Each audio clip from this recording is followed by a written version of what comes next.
Hi, my name is David Wong, better known as Planet Being on the Internet, and this video will be demonstrating Android running on the iPhone.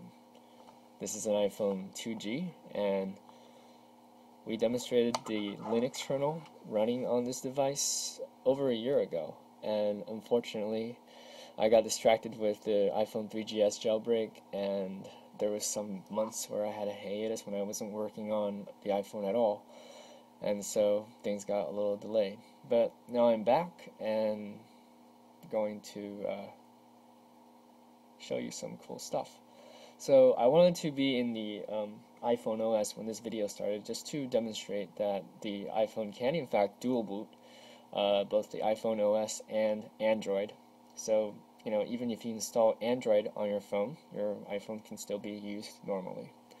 So first we're going to shut down the iPhone. Anyway, as you can see from the reflection, I'm using a very primitive tripod and an iPhone 3GS to record my video. Not exactly made of money, so apologize for the quality of the video. Okay, so this is the OpenIBoot bootloader that you guys were shown in the previous video. Since my photoshopping skills aren't really up to scratch, there's no Android button on this bootloader. However, I've hacked it so that if you hold down the home button on the OpenIBoot console icon, it'll be a signal to boot Android. So right now it's initializing a NAND and loading the kernel and the init RAM disk from the NAND, which is the Linux kernel, of course. And now we're inside the Linux kernel. Familiar Tux logo there.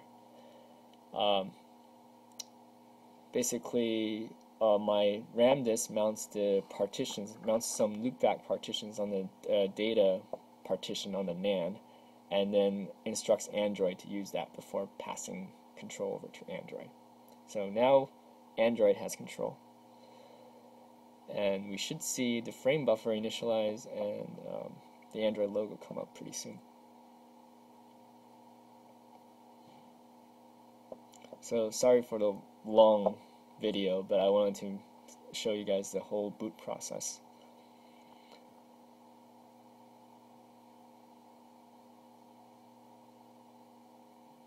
So the Android logo with a nice little animation.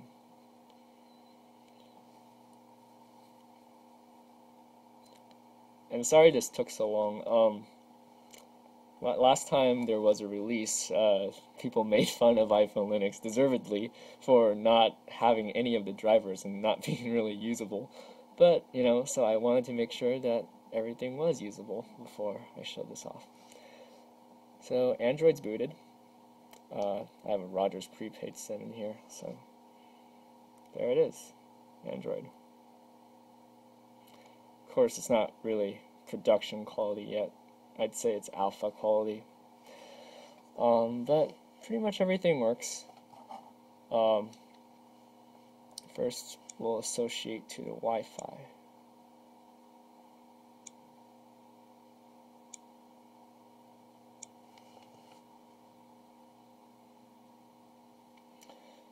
It's slightly buggy because I didn't bother to implement all the proprietary driver.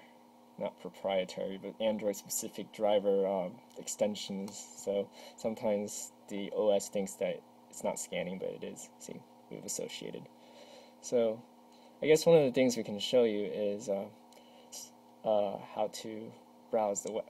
Jeez, I'm a little clumsy with this operating system.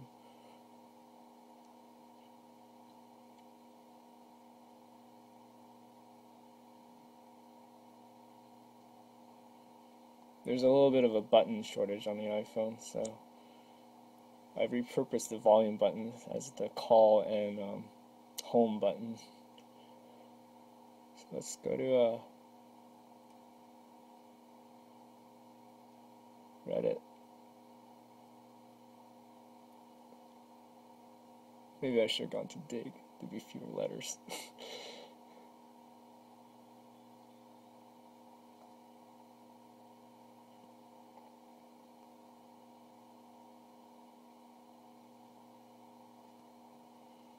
So as you can see, it's pretty usable.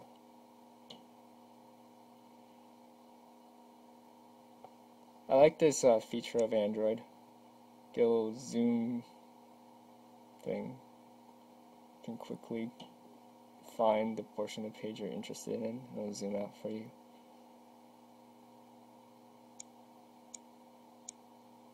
So yeah, there's the browser. Second thing is probably playing music.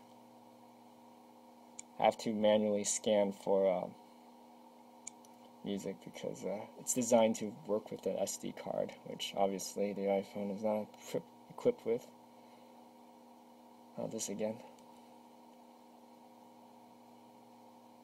It's hard to operate this thing behind a camera.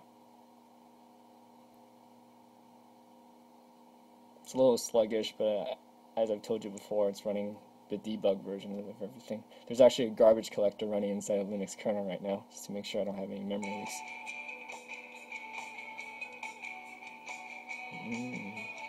There you go. So, playing music.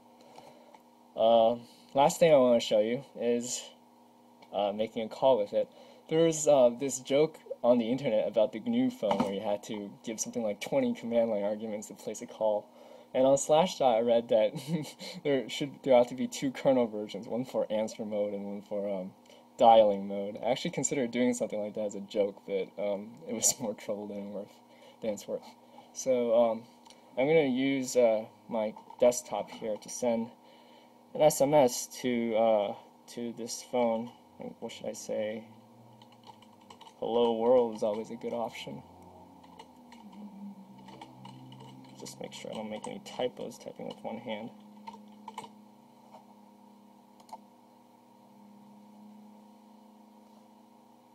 So Skype says it's sending. Hopefully I will receive the message in a second. And there it is.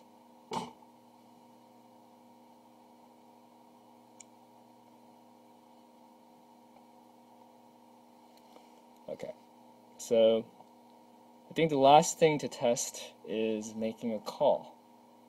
So I'll place a call at Skype here. You're hearing my computer speakers.